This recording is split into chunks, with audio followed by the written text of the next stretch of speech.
In this video, we are going to take a look at something called alpha and beta decay. Alpha and beta decay are two different ways or two different types of radioactivity.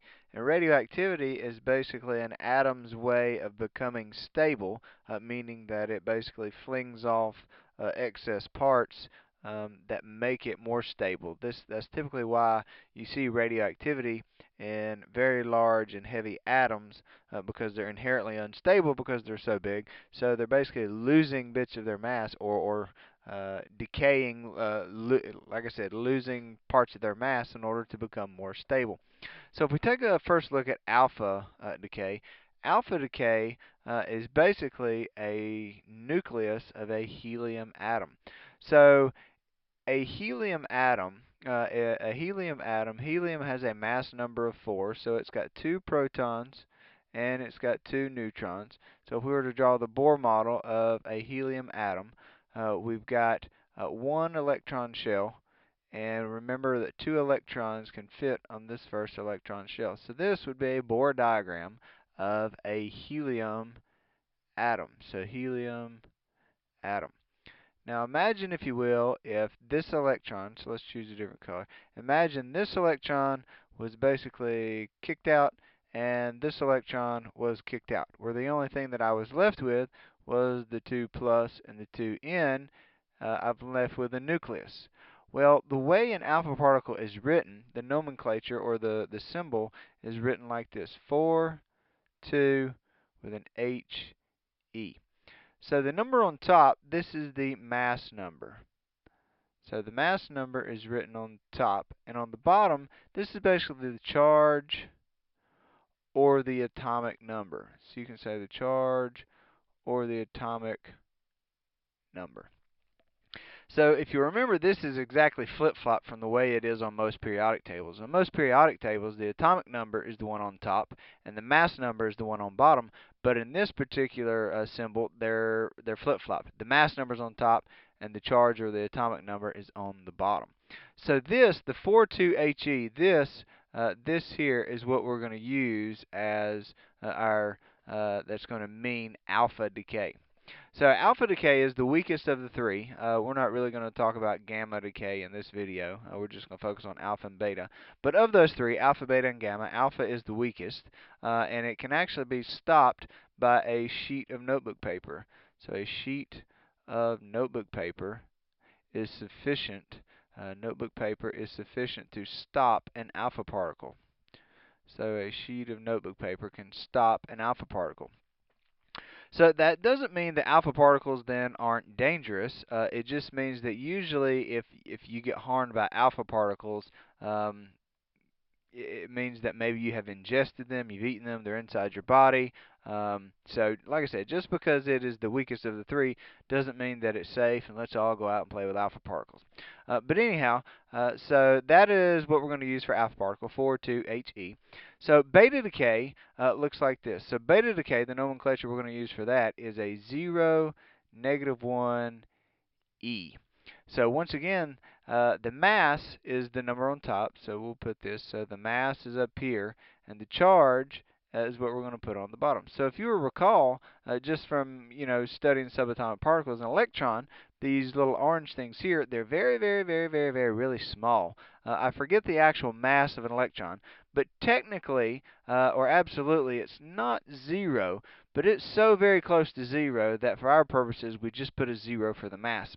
So an analogy that you could use would be if I'm paying bills for a month, and then I go to the store and I buy something, and then I check my banking account, and I've got, let's say, 4 cents in my banking account, and I tell my friend Tommy, hey Tommy, I'm broke. Well, technically speaking, I'm not really broke because I've got 4 cents still in my banking account. But for all intents and purposes, if that's all the money that I have is 4 cents, and I tell somebody that I'm broke, like I said, for all intents and purposes, I'm broke. So it's like this. Even though the mass of an electron is not really technically absolutely 0, it's so close to 0, for this purposes, we're just going to say it's 0. And the charge is a -1. So basically, a beta particle comes from the atom. So basically, a beta particle is just an electron. But this is kind of a weird electron, so we're not going to get into too much detail with this. But basically, this electron doesn't come from the outside.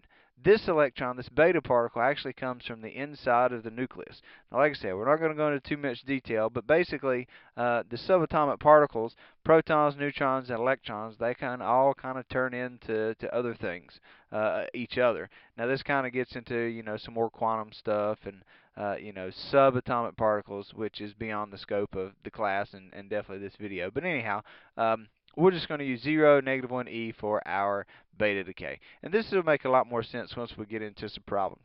So let's go ahead and scroll down. But before we scroll down, we talked about the stopping power of a sheet of notebook paper. For a beta particle has a little bit more energy, and it would basically take a sheet of a metal. So a sheet of aluminum could stop a beta particle, which is a little bit more massive than a sheet of notebook paper. So a sheet of aluminum can stop a beta particle, but it does have a little bit more energy. Okay, so if we go down here to this equation, or this question, it says write a nuclear equation for the beta decay of xenon 152. So these particular types of equations that we're going to write, they kind of resemble decomposition reactions when we looked at different types of chemical reactions, meaning that we're going to start with one thing. The thing that we're going to start with is our xenon 152. Now, remember that whenever you have the element and a dash and a number, this probably insinuates that this is an isotope, but this number at the end tells me the mass of this isotope. So let's go ahead and put xenon 152. So I'm going to put Xe. And 152, remember we said the mass goes at the top. So I'm going to say 152. And then the atomic number of xenon is actually 54. And you can just read that from the periodic table if they don't give it to you in the problem. But anyhow, this 152 over 54 Xe is this. Because like we said, the mass number goes on top, whereas the atomic number is on bottom. So we said these are going to resemble decomposition reactions. So we're going to start with one thing and we're going to break it into different parts. So we know that one of the particles that we are producing is a beta particle because it says beta decay. So a beta particle was 0, -1 with an E. So we know that according to the law of conservation of matter, we can't create matter or destroy it. So just like with chemical equations, whatever we have on the left of our arrow must equal either the energy or the mass that we have on the right side of the arrow. So one easy way to kind of think about this is to kind of go backwards. Ask yourself, what number can I add to 0 to give me 152? Well, I know that 152 plus 0 equals 152. So that's what's going to stay on top here. What number? So now I'm going to figure out the bottom number. What number can I add to -1 that will give me 54? Well, I know that 55 will satisfy that. So 55 plus -1 equals 54. So now the mass number, let's see if I can write these a little neater. So 152 and 55. Well, maybe a little neater, maybe not. But let's get rid of the first one here. So let's get rid of these guys. So when we do this, we know that 55 is our new atomic number. So if that is our new atomic number, all I have to do is look at the periodic table and find what is number 55. Well, once I find 55, I know that it is cesium, S-E, well not S-E, C-S. I gotta make my brush go down a little smaller.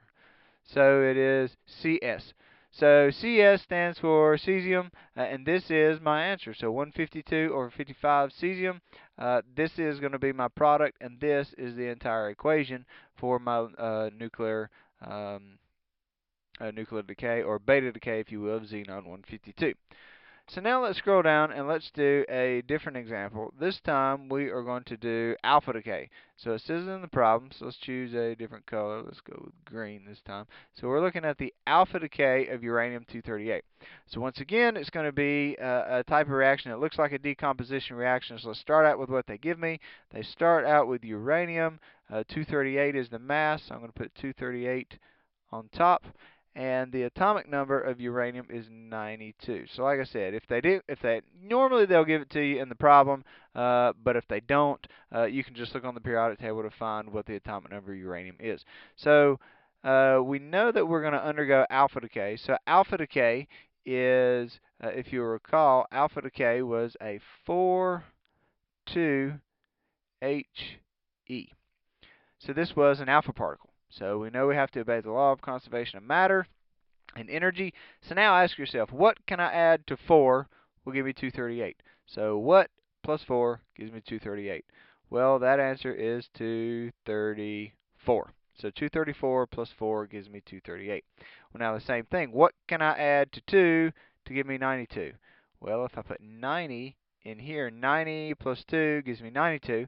Well, now all I have to do is find what element is number 90. I look on the periodic table, element number 90 is thorium, Th. So this is going to be your nuclear reaction for the alpha decay of uranium-238. So it sounds kind of fancy, sounds like it's really, really tough nuclear reaction. I think sometimes whenever you see the word nuclear, it kind of scares people. But anyhow, these aren't really so bad for the ones that you guys will be doing in this class. But I hope that helps.